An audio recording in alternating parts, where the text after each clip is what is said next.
BJP first list already release కావడం జరిగింది. అదేవిధంగా కాంగ్రెస్ వైపు నుంచి కూడా నలుగురితోటి ఒక మొదటి లిస్ట్ కూడా విడుదల కావడం జరిగింది. అయితే ఈ క్రమంలో బీఆర్ఎస్ నుంచి కూడా ఒక నలుగురు క్యాండిడేట్లను చూస్తూ మొత్తానికైతే ఇక్కడ ఉన్నటువంటి ప్రధానమైనటువంటి పార్టీలు ఏవైతే ఉన్నాయో బీఆర్ఎస్ కానీ కాంగ్రెస్ కానీ బీజేపీ కానీ మొదటి లిస్టును ప్రకటించడం జరిగింది. అయితే రెండో లిస్టు పైన చాలా ఉత్కంఠత పెరుగుతూ ఉంది. దానిలో భాగంగా బీజేపీ యొక్క సెకండ్ లిస్ట్ త్వరలోనే ఇంకొక 2-3 రోజుల్లో అనౌన్స్ అయ్యేటువంటి అవకాశం అయితే కనబడతా ఉంది. ఎందుకంటే 13 లేదా 14వ తారీఖు రెండో లిస్ట్ మొత్తంగా కూడా అన్ని కూడా ప్రకటించే అవకాశం అయితే కనబడుతుంది. ఎందుకంటే తెలంగాణలో ఏప్రిల్ 2nd వీక్ లోపల ఇక్కడ ఎలక్షన్స్ కంప్లీట్ అయ్యే అవకాశం లేదు. కాబట్టి కొంత ఎప్పుడైతే ఈ మొదటి ఫేజ్ సంబంధించినటువంటి ఎలక్షన్స్ సంబంధించినటువంటి క్యాండిడేట్ డిక్లరేషన్ అవుతున్నాయో అవన్నీ కూడా ఇమీడియట్గా చేయాలని చెప్పేసి కూడా ఈ పార్టీలన్నీ భయిస్తూ ఉన్నాయి. అయితే దీనిలో భాగంగా గత అసెంబ్లీ ఎన్నికల్లో చితికిలపడ్డటువంటి బీజేపీ అనూహ్యంగా తేరుకొని ఈరోజు దేశవ్యాప్తంగా మోడీ హవా కొనసాగుతున్నటువంటి సందర్భంలో తెలంగాణలో కూడా దూకుడుగా వ్యవహరిస్తూ ముందుకు పోతా ఉంది. ఇప్పటికీ పలు కీలకమైనటువంటి 9 మంది సభ్యులను మొదటి లిస్టులో ప్రకటించడం జరిగింది. అందులో మెజారిటీ సీట్లు కూడా గెలవడానికి చాలా అవకాశాలు కూడా ఉన్నట్టు మనకు తెలుస్తూ ఉంది. అంతేకాకుండా రెండో లిస్టు సంబంధించి కూడా కసరత్తు చాలా పెద్ద ఎత్తున జరుగుతూ ఉంది. క్యాండిడేట్స్ విషయంలో చూసినట్లయితే చాలా పెద్ద ఎత్తున ఈరోజు కాంగ్రెస్ పార్టీకి అధికారంలో ఉన్నటువంటి కాంగ్రెస్ పార్టీకి ఆల్టర్నేటివ్ మేమే అనేటువంటి ఒక చర్చ బలంగా జరుగుతున్నట్టు క్రమంలో బీజేపీ కూడా అదే దూకుడుతోటి ఇక్కడ మెజారిటీ ఎంపీ సీట్లు గెలవడానికి ప్రయత్నాలు చేస్తున్నట్లుగా మనకైతే క్లియర్గా తెలుస్తూ ఉంది మిత్రులారా. అయితే దీనిలో భాగంగా 9 మందిని ప్రకటించగా ఇంకొక 8 మందిని ప్రకటిస్తే ఆల్రెడీ ఇక్కడ ఉన్నటువంటి 17 ఎంపీ సీట్లు అవన్నీ కూడా పూర్తి అయ్యేటువంటి అవకాశం అయితే ఉంది. అది కూడా 2-3 రోజుల్లోగా అనౌన్స్ చేసే అవకాశాలు అయితే ఉన్నాయి. 13వ తారీఖు రోజు ఈరోజు పార్లమెంటరీ బోర్డు బీజేపీకి సంబంధించిన కేంద్ర పార్లమెంటరీ బోర్డు మీటింగ్ ఉండేటువంటి అవకాశం ఉంటుంది. ఎందుకంటే ఆ రోజే మోడీ తన మొదటి విడత ప్రచార కార్యక్రమం సంబంధించినటువంటి అంశం అవుతుందో ఆల్రెడీ మొదటి విడత కంప్లీట్ చేసుకొని ఈరోజు రెండో విడతలో భాగంగా ఆయన చాలా సీరియస్గా తిరిగేటువంటి అవకాశం అయితే కనబడతా ఉంది. సో మోడీ మానియాలో ఈరోజు మేమందరం కూడా బయటపడాలని చెప్పేసి కూడా ప్రతి ఒక్కరు కూడా భావిస్తూ ఉన్నాం. దేశవ్యాప్తంగా కూడా అదే ట్రెండ్ నడుస్తున్నట్టుగా మనకైతే తెలుస్తూ ఉంది. దేశవ్యాప్తంగా అటు నార్త్లో చూసినట్లయితే ఇటు ఆర్టికల్ 370 కశ్మీర్ అంశం కావచ్చు, లేదంటే అయోధ్య రామమందిర అంశం కావచ్చు, ప్రజలను బలంగా ప్రభావితం చేసినటువంటి అంశాలుగా మనమైతే చెప్పవచ్చు. దానిలో భాగంగా మోడీ తనకుండేటువంటి వాక్చాతుర్యంతో ఈరోజు ప్రజలను తన వైపు తిప్పుకునే విధంగా తన ప్రచార శైలిని అయితే కొనసాగిస్తూ ఉన్నట్టు చూస్తూ ఉన్నాం. ఒకవైపు అభివృద్ధి కార్యక్రమాల్లో పెద్ద ఎత్తున శంకుస్థాపనలు చేస్తూనే మరోవైపు ఇటు అయోధ్య రామమందిర నిర్మాణం కావచ్చు, లేదంటే 370 ఆర్టికల్ సంబంధించిన విషయం కావచ్చు, లేదంటే మొన్నటికి మొన్న ఇది సముద్ర గర్భంలో విష్ణు టెంపుల్ సందర్శించినటువంటి విషయం కావచ్చు, ఇవన్నీ కూడా ఈరోజు పెద్ద ఎత్తున తెలంగాణ దేశవ్యాప్తంగా ఉన్నటువంటి ఒక పొలిటికల్ సంబంధించిన ఓట్స్ పోలరైజేషన్ కోసం మోడీ తన వంతుగా శాయశక్తుల ప్రయత్నిస్తున్నట్టు మనకైతే తెలుస్తోంది.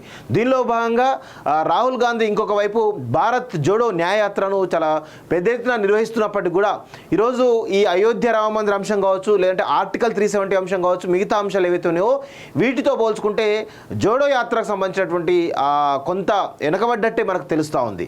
అయితే దీనిలో భాగంగా ఒక లిస్ట్ మీకు ఇచ్చేటువంటి ప్రయత్నం చేస్తే మిత్రులు, ఎందుకంటే ఎందుకు తెలంగాణ కావచ్చు లేకపోతే ఆంధ్రప్రదేశ్ కావచ్చు మిగతా ఈ విషయాలలో బీజేపీ ఎందుకు దూకుడా వ్యవహరిస్తుంది అంటే ఏప్రిల్ 2వ వారం లోపలనే ఈరోజు ఎన్నికలు కంప్లీట్ అయ్యేటువంటి అవకాశాలు అయితే కనబడతా ఉన్నాయి. మన తెలంగాణ కావచ్చు, ఏపీలో కావచ్చు, ఇంకో కొన్ని చోట్ల కూడా మొదటి విడతలో భాగంగా April 2nd week maybe 10th to 15th మధ్యలోనే ఉండేటువంటి అవకాశం అయితే ఉంది. ఇంకొక వైపు 13వ తారీఖు లేదా 14వ తారీఖు ఎన్నికల నోటిఫికేషన్ వచ్చేటువంటి అవకాశం అయితే కనబడతా ఉంది. ఎన్నికల కోడ్ కూడా అమల్లో ఇప్పటికే ఉండడం చూస్తూ ఉన్నాం. మనం అంతటా కూడా మీరు రాష్ట్రంలో ఎక్కడ చూసినా కానీ పోలీస్ బందోబస్తు చాలా సీరియస్గా ఉన్నట్టు కూడా మనం చూస్తూ ఉన్నాం. అయితే దీనిలో భాగంగా మొదటి విడత కంప్లీట్ చేసుకోవడం జరిగింది. రెండో విడతకు సంబంధించి ఒక అనాలిసిస్ మీకు చెప్పేటువంటి ప్రయత్నం చేస్తా. మొదటి విడత చూసినట్లయితే మల్కాజ్గిరికి సంబంధించినటువంటి దాంట్లో ఈటలకు ఆల్రెడీ ఇవ్వడం జరిగింది. సికింద్రాబాద్ సంబంధించి కిషన్ రెడ్డికి ఆల్రెడీ అనౌన్స్ చేయడం జరిగింది. అదేవిధంగా కరీంనగర్ సంబంధించి బండి సంజయ్, అదేవిధంగా చేవలకు సంబంధించి కొండా విశ్వేశ్వర్ రెడ్డి, అదేవిధంగా నిజామాబాద్ సంబంధించి ధర్మపురి అరవింద్, అదేవిధంగా జహీరాబాద్ సంబంధించి బీబీ పాటిల్, అదేవిధంగా నాగర్ కర్నూలు సంబంధించి భరత్, ఏది పోతుగంటి రాములు వాళ్ళ కొడుకు పోతుగంటి భరత్ చూస్తాను. భువనగిరికి సంబంధించినటువంటి దాంట్లో Boora Narsaiah Goud already ticket announce కావడం జరిగింది. అదేవిధంగా హైదరాబాద్ సంబంధించిన దాంట్లో మాధవిలత. సో వీళ్ళందరూ కూడా నిజంగా కూడా ఇది చాలా అద్భుతమైనటువంటి లిస్ట్ అయితే అనుకోవచ్చు వాస్తవంగా చెప్పాలంటే. ఈ 9 మందిలో 9 మంది బలమైనటువంటి వ్యక్తులే వాస్తవం కూడా బలంగా ఉన్నటువంటి వ్యక్తులు. అయితే ఇక్కడ హైదరాబాద్ విషయానికి వచ్చినట్లయితే అక్కడ ఎంఐఎం వర్సెస్ బీజేపీ ఫైట్ అయితే బలంగా ఉండే అవకాశాలు కనబడుతున్నాయి. కాంగ్రెస్ కానీ ఇటు బీఆర్ఎస్ కానీ ఇక్కడ కూడా పోటీలో ఉండవేమో అనేటువంటి ఒక చర్చ బలంగా జరుగుతూ ఉంది. అయితే మల్కాజ్గిరిలో ఈటల రాజేందర్ గెలుపు 100% ఖాయంగా కనిపిస్తూ ఉంది. అదేవిధంగా సికింద్రాబాద్లో కూడా కిషన్ రెడ్డి యొక్క గెలుపు 100% కనబడుతుంది. ఎందుకంటే అక్కడ కాంగ్రెస్ క్యాండిడేట్ ఎవరైనా బలమైన వ్యక్తి వస్తే తప్ప ఇప్పుడు ప్రస్తుతం ఉన్నటువంటి పొజిషన్లో మాత్రం మోడీ హవాలో వీళ్ళందరూ కూడా బయటపడే అవకాశాలు అయితే కనబడతా ఉన్నాయి. కరీంనగర్లో బండి యొక్క విజయం దాదాపు ఖాయమైతున్నట్టు తెలుస్తూ ఉంది. చేవేలలో కొండా విశ్వేశ్వరరెడ్డి చాలా సీరియస్గా పనిచేస్తూ ఉన్నాడు. అక్కడ ఆల్రెడీ సునీతా మహేందర్ రెడ్డికి టికెట్ కేటాయించి ఈరోజు క్యాన్సిల్ చేయడం జరిగింది. సో దీనిలో భాగంగా చూసినట్లయితే కొంత పార్టీలో కాంగ్రెస్ పార్టీలో కొంత గందరగోళం నడుస్తుందా ఎంపీ టికెట్ల విషయంలో అనేటువంటి చర్చ కూడా బలంగా జరుగుతుంది. ప్రస్తుతం ఉన్నటువంటి పరిస్థితుల్లో కొండా విశ్వేశ్వరరెడ్డి అయితే 2 to 3% ఓట్ ఎడ్జ్లో ఈరోజు ఆయన గెలుస్తూ ఉన్నాడు. చాలామంది కూడా ఇక్కడ 2 to 3% ఎడ్జ్లో గెలవబోతున్నారు. అది మామూలు విషయం కాదు వాస్తవం చెప్పాలంటే. ఇక నిజామాబాద్లో ఇక ధర్మపురి అరవింద్ పశువు బోర్డు విషయానికి వచ్చినట్లయితే చాలా పెద్ద ఎత్తున ఆయనకు మద్దతు పెరుగుతూ ఉంది రైతుల్లో. మేము కూడా ఒక 3 రోజులు అక్కడ గ్రౌండ్ రిపోర్ట్ చేయడం జరిగింది. పశువు బోర్డుకు సంబంధించిన విషయాలు కావచ్చు, లేదా మోడీ హవా కావచ్చు, లేదంటే ధర్మపురి అరవింద్ తను పెంచుకున్నటువంటి ఈ 5 సంవత్సరాల్లో తను చేసినటువంటి కార్యక్రమాలు, అభివృద్ధి కార్యక్రమాలు కావచ్చు, ముఖ్యంగా పశువు బోర్డు అంశం ఏదైతుందో ఈరోజు పెద్ద ఎత్తున చర్చకు దారితీస్తూ ఉంది. దానిలో భాగంగా ఈరోజు ఈయనకు పాజిటివ్ పవనాలు ఇస్తూ ఉన్నాయి. గతంలో 2019 ఎన్నికల్లో ధర్మపురి అరవింద్ ఈరోజు పోటీ చేసినప్పటికీ కూడా అక్కడ కవిత మీద కోపంతో, అదేవిధంగా Bharatiya Janata party wave create అవుతున్న తరుణంలో అక్కడ నిజామాబాద్లో కూడా బీజేపీ మూలాలు చాలా బలంగా ఉన్నటువంటి తరుణంలో అరవింద్ ధర్మపురి చాలా దాన్ని తనకు పాజిటివ్ అంశాలుగా మలుచుకొని ఈరోజు పోటీ చేయడం జరిగింది. అదేవిధంగా పసుపు రైతుల అంశాన్ని తీసుకున్నట్లయితే పసుపు బోర్డు అంశం ఈరోజు చాలా పెద్ద ఎత్తున చర్చ అయింది. దానిలో భాగంగానే రైతులందరూ కూడా ఏకమై ధర్మపురి అరవింద్కి ఓట్లు వేయడం జరిగింది. ప్రస్తుతం మనం చూస్తూ ఉన్నాం ప్రతి టర్మ్లో కూడా ఇది గత 5 సంవత్సరాల టర్మ్లో చూసినట్లయితే ధర్మపురి అరవింద్ పసుపు బోర్డు విషయానికి వచ్చినట్లయితే పసుపు బోర్డు రావడానికి తను చేసినటువంటి కృషి మామూలు విషయం కాదు, అంతా ఇంత కాదు.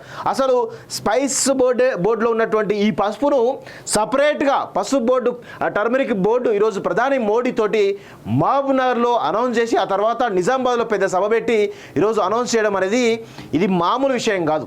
ఈరోజు గత స్పైసెస్లో ఉన్నటువంటి స్పైసెస్ బోర్డులో ఒక స్పైస్గా ఉన్నటువంటి పసుపు బోర్డు ఈరోజు సపరేట్గా ఈ బోర్డు పెట్టించడం అనేది మామూలు విషయం కాదు. ధర్మపురి అరవింద్ ఆ విషయంలో చాలా సక్సెస్ఫుల్గా ఈరోజు కంప్లీట్ చేయడం జరిగింది. మనం చూస్తాం, మేము గత 3 రోజులుగా పనిచేసినప్పుడు కూడా అక్కడ పసుపుకు సంబంధించినటువంటి దాంట్లో 6,000, 7,000, 5,000 పలికినటువంటి పసుపు ధర నేడు గరిష్టంగా 13,000 నుంచి 15,000 రూపాయలు పలుకుతూ ఉంది.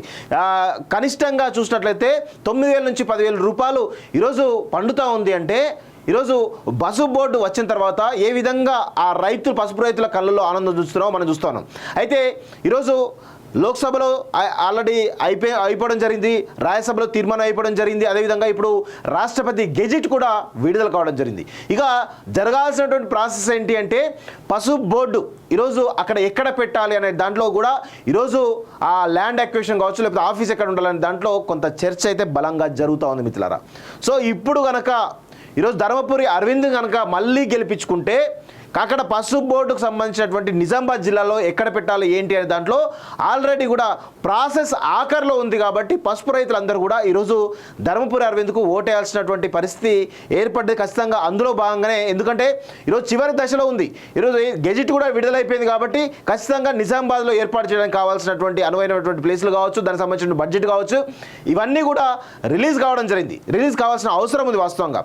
ఈరోజు దానికి సంబంధించి ఒక రీసెర్చ్, పసుపు సంబంధించినటువంటి ఒక రీసెర్చ్ ఇన్స్టిట్యూట్ కూడా ఈరోజు ములుగులో నిజామాబాద్లో పెట్టాలని దాంట్లో ఈరోజు కేంద్ర ప్రభుత్వం కూడా చాలా సీరియస్గా థింక్ చేసినట్టు తెలుస్తూ ఉంది.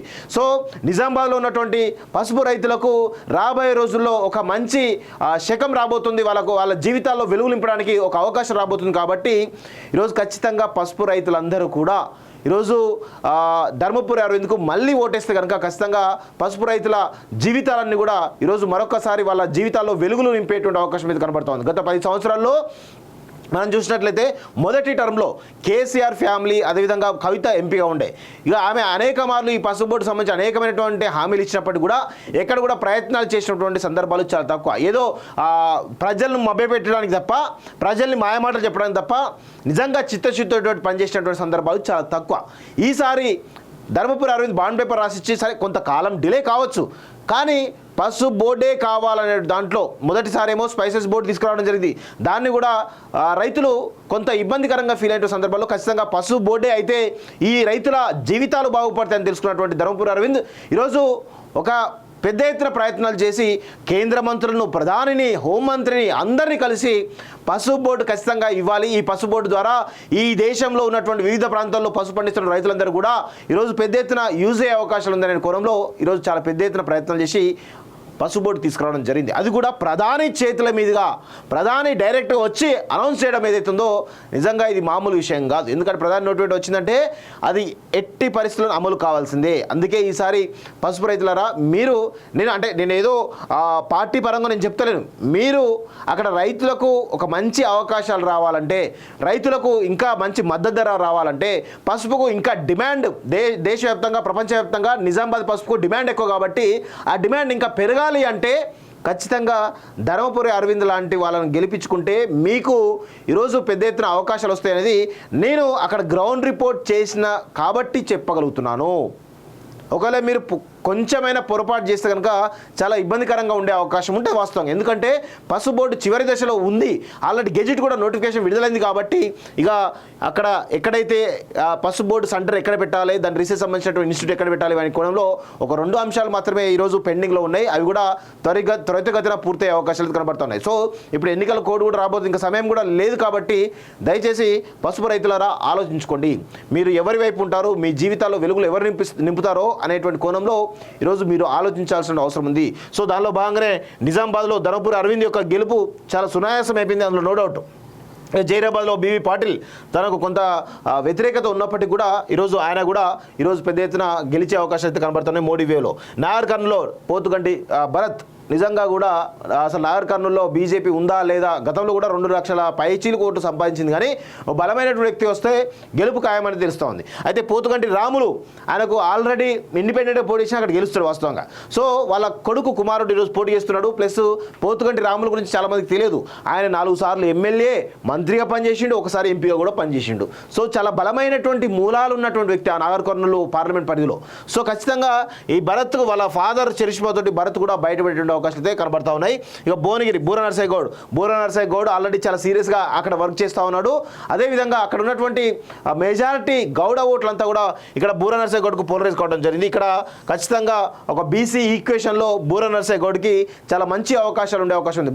ఒకవేళ భువనగిరిలో కనుక ఈరోజు బీసీకి టికెట్ ఇస్తే కొంచెం ఇబ్బందికరంగా ఉంటుంది, కానీ అక్కడ రెడ్డికో ఇంకా వేరే కమ్యూనిటీకో ఇస్తే కనుక బూర నరసయ్య గౌడ్ గెలవడానికి స్కోప్ ఉన్నటువంటి సీట్ కనబడుతుంది. ఇక మేము కూడా రాబోయే రోజుల్లో ఇంకొక 2-3 రోజుల్లో భువనగిరిలో కూడా మేము గ్రౌండ్ రిపోర్ట్ చేయబోతున్నాం. అక్కడ కూడా కొంత తెలుసుకొని మేము చెప్పేటువంటి ప్రయత్నం చేస్తాం. ఇక హైదరాబాద్ విషయానికి వచ్చింది మాధవీలత.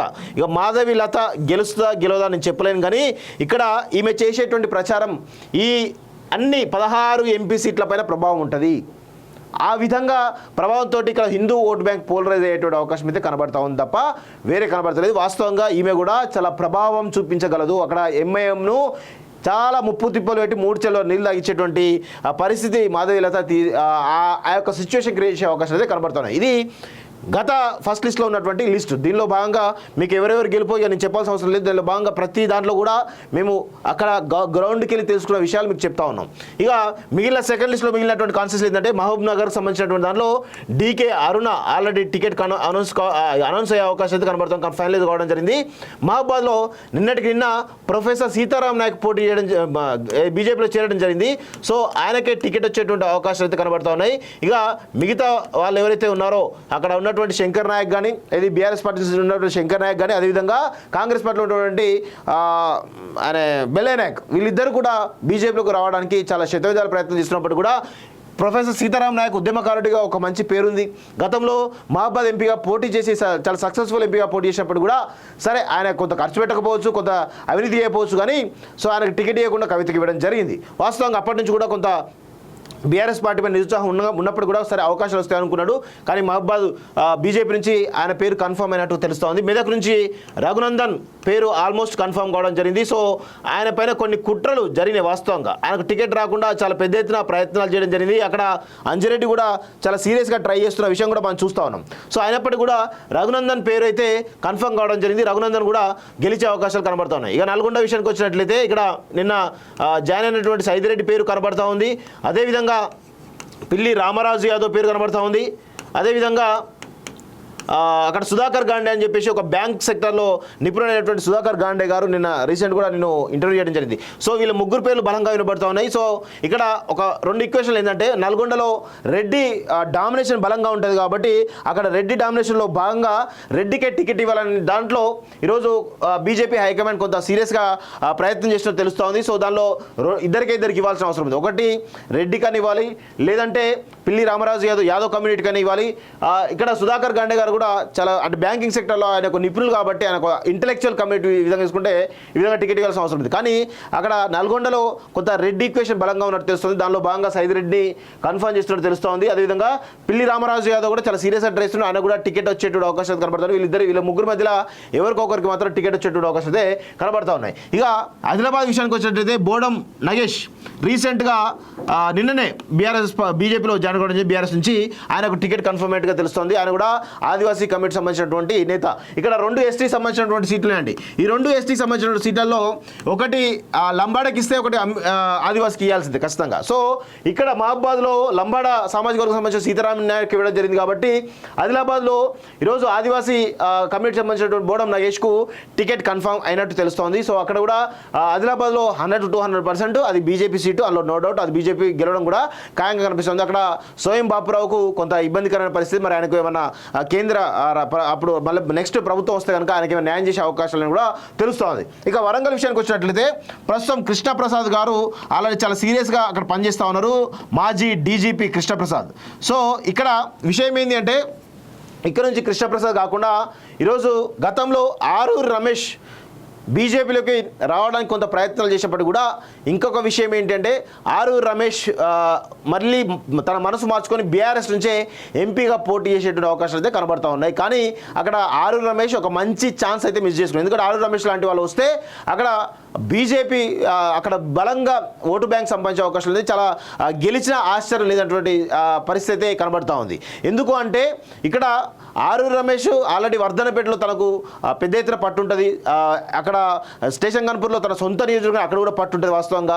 అదేవిధంగా వరంగల్ ఈస్ట్, వరంగల్ వెస్ట్, పరకాల విషయానికి వచ్చినట్లయితే భారీ ఓటు బ్యాంకు బీజేపీకి ఉండొచ్చింది. సో ఖచ్చితంగా ఆరూరి లాంటి బలమైనటువంటి వ్యక్తులు వస్తే కనుక బీజేపీ చాలా మంచి పర్ఫార్మెన్స్ ఇచ్చేది. కానీ అనుకోకుండా ఆయన మళ్ళీ విత్డ్రా కావడం ఎందుకు, మళ్ళీ ఆయన వెనకాల ఆర్ఎస్పీ ఇది ఆరూరి రమేష్ ఇద్దరు కూడా కొంత క్లోజ్ వ్యక్తులు వాళ్ళిద్దరు. సో ఆర్ఎస్పీ ఆదేశాలతో ఆయన ఏమైనా బ్యాక్ స్టెప్ వేసిండా అనేది కూడా కొంత అనుమానం అయితే మాకు ఉంది వాస్తవంగా. సో అందుకే బ్యాక్ స్టెప్ వేసిండా అని చెప్పి తెలుస్తోంది. సో దానిలో భాగంగా కృష్ణప్రసాద్కు టికెట్ ఇచ్చే అవకాశాలు కనబడుతున్నాయి. ఇన్ కేస్ కృష్ణప్రసాద్ కాదనుకుంటే అక్కడ రసమైని కూడా ఈరోజు వచ్చేటువంటి అవకాశాలు అయితే కనబడతా ఉన్నాయి. సో రసమై కూడా టికెట్ వచ్చే అవకాశాలు కనబడుతుంది. కానీ ఇంకా రసమై ఇప్పటి వరకు కూడా పార్టీ కండుగప్పులు ఇంకా బీఆర్ఎస్లో ఉండడం జరిగింది కాబట్టి సో మేబీ కృష్ణప్రసాద్ లేదంటే రసమై మ్యాక్సిమం కృష్ణప్రసాద్కి వచ్చే అవకాశాలు 100% కనబడుతూ ఉన్నాయి. ఒకవేళ ఇన్ కేస్ ఈక్వేషన్లను మారితే రసమైకి వచ్చేటువంటి అవకాశాలు అయితే ఉన్నాయి. ఇక పెద్దపల్లి విషయానికి వచ్చినట్లయితే కీలకంగా పెద్దపల్లిలో ఈరోజు చాలా పెద్దపల్లి టికెట్ విషయంలో చాలా పెద్ద డ్రామా నడుస్తూ ఉంది. సో అక్కడ కీలకంగా అనూహ్యంగా తెరపైకి వస్తున్నటువంటి పేరు ఏంటంటే మిట్టపల్లి సురేందర్. ఆయన తెలంగాణ ఉద్యమంలో ఒక కవిగా, గాయకుడిగా, రచయితగా చాలా మంచి పేరు ఉండడం జరిగింది. నంది అవార్డు కూడా ఉమ్మడి ఆంధ్రప్రదేశ్లోనే నంది అవార్డు రావడం జరిగింది.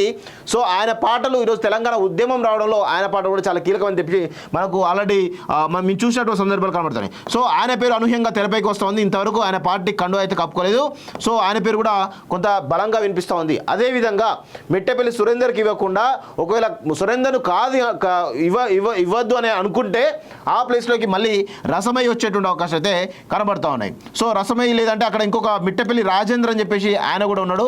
సో ఆయన పేరు కూడా బలంగా వినిపిస్తుంది. ఆయన కూడా రేస్లో ఉండడం. కానీ మొదటి ప్రియారిటీలో మిట్టపల్లి సురేందర్కే వచ్చేటువంటి అవకాశం అయితే మనకు కనబడతా ఉన్నాయి. సో ఆయన కాకుండా ఇక ఆయనకు ఇవ్వకపోతే రసమై బాలకృష్ణ లేదా మిట్టపల్లి రాజేందర్ ఇద్దరు ఎవరో ఒకరికి ఇచ్చేటువంటి అవకాశం అయితే కనబడతా ఉన్నాయి. ఇక ఖమ్మం విషయానికి వచ్చినట్లయితే ఇక ఖమ్మంలో వినోద్ రావు ఆర్ఎస్ఎస్ సంబంధించిన వినోద్ రావు ఆల్రెడీ టికెట్ రేసులో చాలా ముందంజలో ఉండడం జరిగింది. కానీ నిన్న జలగం వెంకట్రావు జాయిన్ కావడం జరిగింది.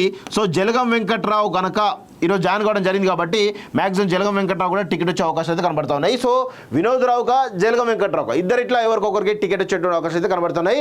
జలగం వెంకట్రావు ఆల్రెడీ నిన్న పార్టీలో జాయిన్ కాబట్టి మేబీ ఆయనకి ఏమైనా కన్ఫర్మేషన్ అయితే ఉండొచ్చు. ఎందుకంటే వాళ్ళ ఫాదర్ చాలా పెద్ద లెజెండ్ పర్సనాలిటీ తెలంగాణ ఉమ్మడి ఆంధ్రప్రదేశ్ రాజకీయాల్లో. సో ఆయన కూడా అంత పట్టు ఉంది, ఖమ్మం జిల్లా వ్యాప్తంగా కూడా పట్టు ఉంది కాబట్టి జలగం లేదా వినోద్ రావు బదిలీ ఎవరికొకరికి వచ్చేటువంటి అవకాశాలు అయితే కనబడుతూ ఉన్నాయి. సో ఇందులో తీసుకున్నట్లయితే మహబూబ్ నగర్లో 100% బీజేపీ గెలిచే అవకాశాలు అయితే ఉన్నాయి. అక్కడ అదేవిధంగా ఎవరైతే కాంగ్రెస్ అభ్యర్థి ఎవరైతే చల్లా వంశీంద్రుడు కూడా చాలా బలంగా ఆల్రెడీ పాదయాత్ర కూడా ముగించుకొని కొంత తన యొక్క పాపులారిటీ పెంచుకుంటూ తన ఓటు బ్యాంకును పెంచుకుంటూ బలోపేతం అవుతా ఉన్నాడు. సో టఫ్ ఫైట్ ఉంటుంది వాస్తవంగా డీకే అన్న అదేవిధంగా చల్లా వంశీంద్రుడి మధ్య టఫ్ ఫైట్ ఉండే అవకాశాలు ఉన్నాయి. కాకపోతే బీజేపీ మానియాలో మోడీ మానియాలో బీజేపీ డీకేర్న బలపడేటువంటి బయటపడే అవకాశాలు అయితే బలంగా కనిపిస్తూ ఉన్నాయి. ఇక మహబాబ్ కంటే కూడా మెదక్లో ఆల్రెడీ రఘునందన్ రావుకు టికెట్ ఇస్తే గెలుస్తారని మేము గతంలోనే చెప్పినాం. అది ఎవరికి తెలియని విషయం, ఎందుకంటే అక్కడ ఎమ్మెల్యేలు లేరు, ఎవరు లేరు, బీజేపీ గెలుస్తా అనే ఒక అనుమానాలు ఉండొచ్చు. కానీ ఈరోజు లోక్సభ ఎన్నికలకు అసెంబ్లీ ఎన్నికలు చాలా డిఫరెన్స్ ఉంటాయి వాస్తవంగా చెప్పాలంటే. సో మేము గతంలోనే చెప్పినాం, కాంగ్రెస్ చేసినటువంటి సర్వేలోనే రఘునందన్ రావుకు 2% ఎడ్జ్ కనబడుతుంది. రఘునందన్ రావు గెలుస్తాడు కూడా అక్కడ. ఎందుకంటే మెదక్లో రఘునందన్ కనుక దిగితే ఏమవుతుందంటే అసలు విషయానికి వచ్చినట్లయితే ఆయన ఒక టవరింగ్ పర్సనాలిటీ. ఈరోజు గతంలో ఎంపీగా పోటీ చేసి ఓడిపోయాడు. మొన్న అసెంబ్లీ ఎన్నికల్లో అది బై ఎలక్షన్స్లో దుబ్బాక నుంచి పోటీ చేసి ఒక రికార్డు సృష్టించడం జరిగింది. సో దానిలో భాగంగా ఆయన పైన ఈరోజు కొత్త వ్యక్తులు వస్తే అంత ఇబ్బందికరంగా ఉంటుంది తప్ప ఈయన ఆల్రెడీ మీడియాలో ఉంటాడు.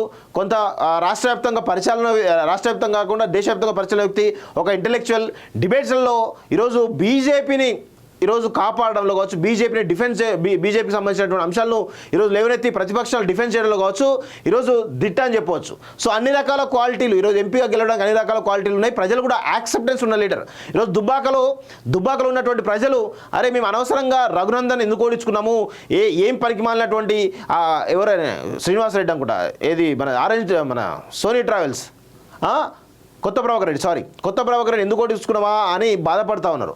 ఆయన గెలిచిన తర్వాత అందరినీ హైదరాబాద్ రమ్మంటున్నాడు. హైదరాబాద్లో క్యాంప్ ఆఫీస్ పెట్టుకొని నడిపిస్తూ ఉన్నాడు. అదే కానీ దుబ్బాకలో క్యాంప్ ఆఫీస్ ఉంది, అక్కడ పోదామనే సోయిలేనటువంటి వ్యక్తి ఈరోజు కొత్త ప్రభాకర్ రెడ్డి. సో అందుకే దుబ్బాక ప్రజలు చాలా పెద్ద ఎత్తున బాధపడుతూ ఉన్నట్టు సందర్భాలు మనం చూస్తూ ఉన్నాం. సో అందుకే ఆయన కూడా ఈరోజు ఇవన్నీ అంశాలు కూడా రఘునందన్ రావుకి ప్లస్ అయ్యే అవకాశాలు అయితే కనబడుతూ ఉన్నాయి.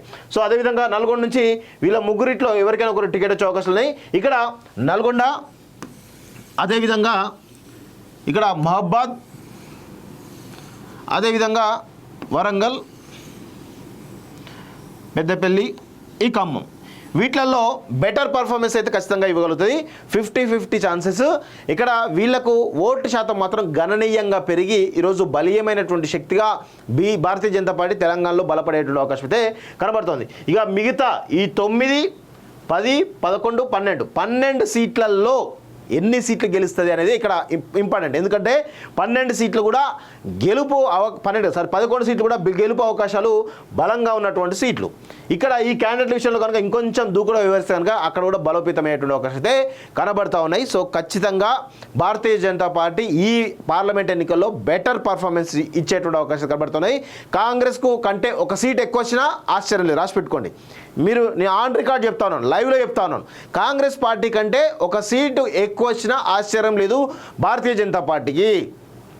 సో అది ఖచ్చితంగా ఈ 11-12 సీట్లలో బలమైనటువంటి పర్ఫార్మెన్స్ ఇచ్చేటువంటి అవకాశాలు ఉన్నాయి. గెలుపు అవకాశాలు కూడా బలంగా ఉన్నటువంటి సీట్లే నేను చెప్తున్నాను. దీనిలో 1, 2, 3, 4, 5 కూడా ఒకటి గెలవడానికి స్కోప్ కూడా ఉంది, అది బెటర్ పర్ఫార్మెన్స్ ఇస్తే కనుక. సో ఖచ్చితంగా చాలా పెద్ద ఎత్తున ఈరోజు ప్రభావం అయితే చూపించే అవకాశం అయితే కనబడతా ఉంది మిత్రులారా. దీనిలో ఈ యొక్క అనాలిసిస్లో మీరు దేనికైనా ఏ చిన్న సవాల్ చేసినా నేను ఒప్పుకుంటా. ఎందుకంటే మనం పార్లమెంట్ ఎన్నికలు ఇంకా దగ్గరలోనే ఉన్నాయి. ఎందుకంటే April 2nd వీక్ లోపల క్లోజ్ అయ్యే అవకాశాలు అయితే ఉన్నాయి కాబట్టి ఆ పరంగా నేను చెప్తా ఉన్నాను.